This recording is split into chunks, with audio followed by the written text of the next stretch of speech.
It ties into something that you focused on more than any other candidate I can think of, which is arts and music education in schools. We're in the middle of a war. We have a big deficit. Education is traditionally handled by the states. Why should someone running for president be so concerned about arts education? Because if we don't have a creative economy in the future, we're not going to have an economy. If we forget that imagination and creativity are really the keys to having a future, then what does it matter if we win a war, if we're going to lose the next generation anyway? If we don't have the capacity to raise up a generation who's excited about learning, who is stimulated to really have a real education, not just a data download, then it's not going to matter.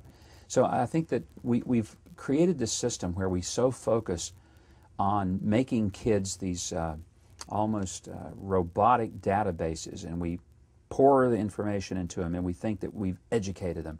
We haven't educated them until they begin to think what to do with that information, and frankly to think things that have never been done. That's why music and art is critical. If you don't develop the right brain at the same way in which you develop the left brain, you're not educating a child. You're really probably boring him to death, but you're certainly cheating him in the sense of an education. And you increased education funding in Arkansas quite a bit, in part because the state Supreme Court mandated it. Yeah.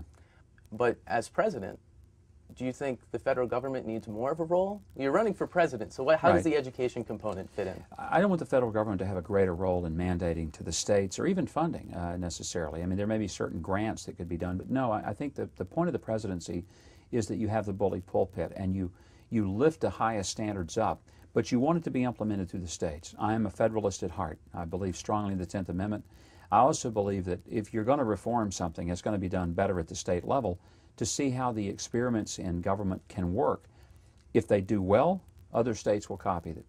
If they don't do well, you haven't made a 50-state mistake. That's how great reforms do take place. But a president needs to be the education cheerleader of America, not only to remind America that this is how we build the future, but to challenge the states and to say, these are the best practices that states are using. That's where a Department of Education can be valuable, but not to mandate and not to dictate.